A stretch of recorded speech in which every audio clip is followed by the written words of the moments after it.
In the past few years, Ghana has done incredibly well in other areas, but when it comes to the social sector, we are struggling with quite a few issues. And one of the biggest is sanitation. Our focus is on the CSOs, looking at how civil society generated information or data and evidence has been used to influence the sanitation sector. CSOs are civil society organizations. We focus on what is called the I Am Aware project, because it's about awareness for individuals.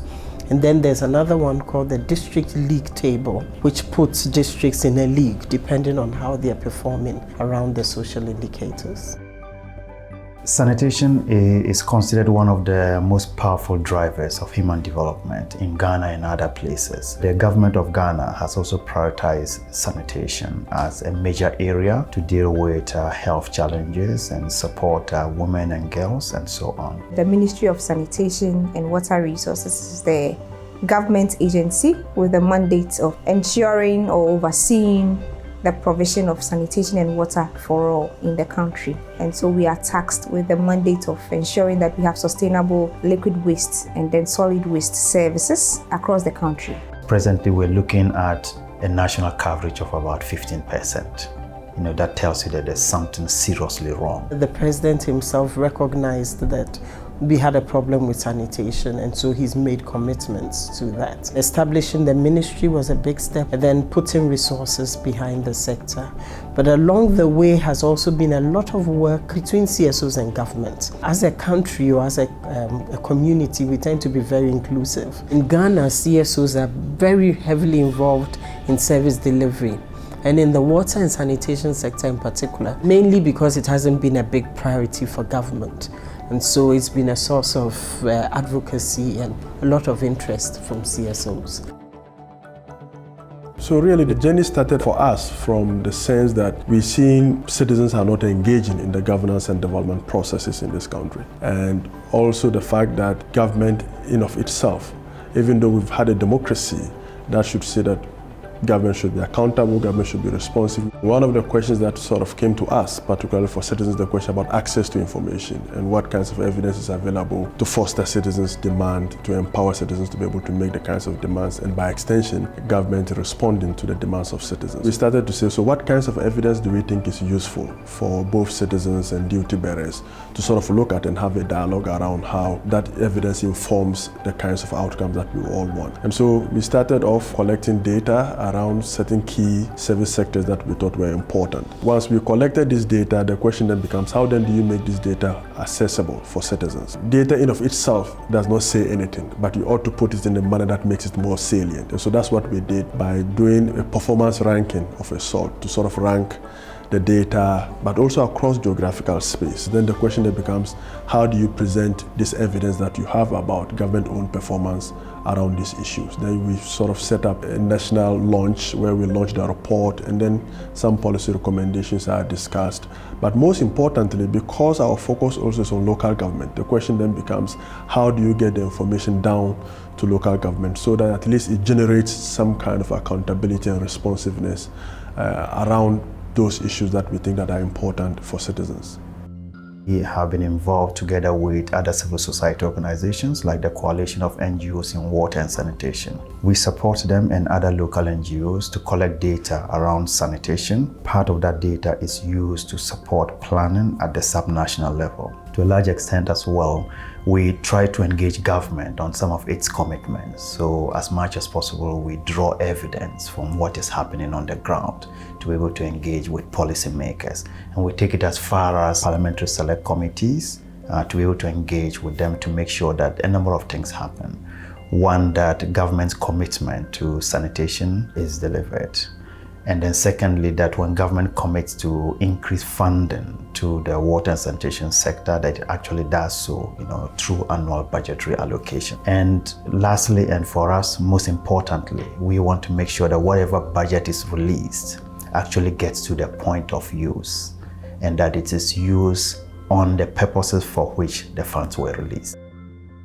What has happened is for citizens groups and CBOs, they have taken this data and used it to lobby government, especially at the district level, to provide some of the services. Because actually at the end of the day, it was about services, and they would take this and convince their districts to provide the facilities that are missing. They've used it at all levels actually to make a good case. Now we are seeing more competition amongst the districts to show each other off, and see who ranks better than the other, which I think is useful, especially for the average citizen, because then it means they outdo each other doing better. I think we are finding also a lot more traction around CSOs and government collaborating on sanitation, because it's one of the key indicators. So this exercise has actually opened up the way for sanitation to interact with the other departments. Hitherto, which was not like that. Sanitation used to always work. Mostly when we go on monitoring, we realize that they were working, and then sometimes the senior management doesn't even know what they were doing. But this exercise has actually brought sanitation units into the limelight for those areas that we have actually started implementing. And the MCs are beginning to appreciate the role that sanitation units can play, and even the role that digital innovation can help them to facilitate their work as a district assembly. I think that we have seen a lot more of the impact of the evidence we generated at the local level, more so than at the national level. Because at that level, there are opportunities for initiatives and innovations to address in a very simple way, not in a very big structural way, to address some of the challenges and the issues around service delivery that comes about. So we've seen a lot more of that. We've seen instances where citizens have used that information to demand accountability. They've asked their duty bearers, why are we where we are? Every year when we publish the report, it gets the attention of both policymakers and citizens. I think that for me is quite very significant. That the idea that now citizens have more information, so transparency around information about how government is performing relative to these services, and they are able to assess the efficiency, resource allocation outcomes, for me is quite very important. And every year we publish this, we get a lot of conversation, a lot of dialogue around about how do we make government more accountable. We've also seen the fact that this evidence is being used by development partners, for example, to initiate their own projects and programs and interventions at local levels. UNICEF, for example, that is big on sanitation issues, particularly investing and focus on areas where there are problems that they need to address. You would find the World Bank, you would find the UNDP, you would find JICA, you would find other international development organizations that are quite very interested in this and initiating projects and interventions based upon the evidence that is provided. You would also find CSOs by themselves, our own colleagues in the space who use the evidence to sort of initiate and design their own interventions that responds to that. There are a couple of things. One of it is the fact that the data and the evidence we use is data that's generated by the state itself, by the government itself. And so the question about credibility, legitimacy is out of the way. In this case, the evidence that we use is really evidence that is annually generated by the state about its own performance. All that we did is to do an analysis of that evidence and to sort of generate a performance ranking system that then says that, across this space of our local government, these are how the state, the central government and the local government are performing relative to these key services for citizens. I think that is one of the things that sort of got it accepted. Additionally, in my mind, is the fact that we don't do the national launch and end there. The attempt to do regional and district level forums where then you disseminate the information, you bring in citizens to create an interface where they can have a conversation and look at the report and discuss the report in detail. I think it's also a contributory factor, both in terms of creating awareness, but also most importantly, strengthening the supply and demand of accountability around the evidence that we generated. The question about whether CSO-generated data can find space in public policy, and to what extent, and by whom, and for what purpose. I think that has been a very important struggle for us. It's a fight between policy and politics. And for younger and emerging democracies such as us, it's a continuous struggle. How do you balance that? You have an elections in the next 4 years to win. What is it that is salient, what is important for your electoral win? Data is not readily available all the time. Issues around even the timeliness of getting that data and how people interact with the data and even the capacity to use the data has also been an issue sometimes. There are lots of issues around funding. A lot of this is still funded by donors and international CSOs. So even where we have the data, there are still big gaps. The latest DLT showed that of all the indicators they looked on, the sanitation one was the one that had the most gaps. It's about poor prioritization. That if they prioritize well and understand that sanitation is very important to human development, human dignity, quality of life, then they'll put it at the top. The accountability element is still missing. How do we ensure that all those who are given that stewardship, that responsibility to roll this out, are actually doing so? We want government to fulfill. And often government delays. It doesn't just delay, but sometimes it fails to actually deliver on that commitment. So it's a big barrier for us engaging them to deliver on that.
Information is important. That in of itself may not produce anything, but when it is put in a certain form, it can generate citizens' anger, it can empower citizens, and that can lead to behavioral changes that would affect governance outcomes. CSO and government collaboration works. I think it's critical for governments, especially in our region, to recognize that CSOs link up with the people, they work with the people directly. So they have a way of representing the people's voice in ways that are meaningful and useful to government. And so instead of feeling antagonistic about what CSOs do and bring to the table, it really helps when government is more open, accommodating, and ready to work with CSOs.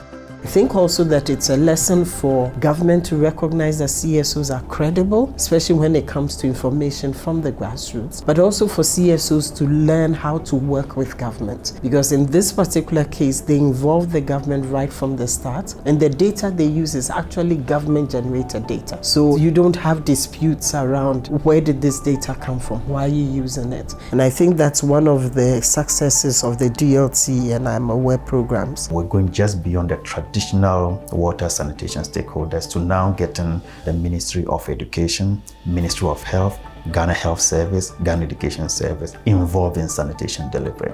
So you don't tackle sanitation from just one perspective or one angle. For us as an institution, we look at sanitation in communities or households. Ghana Education Service will ensure that there's sanitation in schools. Ghana Health Service will ensure that there's sanitation in healthcare facilities. So that's how we're now approaching, and they're just working together. So it's now multi-sectoral.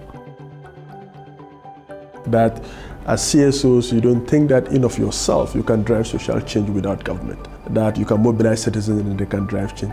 Government certainly has a very important central role to play in driving change. How you partner with government, how you design your intervention with government, how you get government involved, how you get key important bureaucrats, those we call champions. If I were to single out this particular book as a very important contribution on the research front alone. What's interesting for us is because we are not academic researchers, we're activists in practice in terms of what are we learning from the ground and how are we reflecting on it and how is that helping us understand where the gaps between theory and practice are and how can we bring the African context to bear much more significantly in the theoretical development that underlies much of the practice of using evidence for decision making. So I think this book is particularly useful in allowing a wide body of case studies that's showing us how those tensions in practice are so different to how the theoretical literature is actually speaking about it. And I think for learners who are wanting to move into this arena, let alone policymakers, it's always really helpful to see how context in practice is quite different. And I think the second key contribution of this work is the analytical framework that is in and of itself methodologically an innovation that I hope would not only help our organization in feeding our own research agenda, but also be much more widely used with people that are active in the evidence-informed policy-making discourse.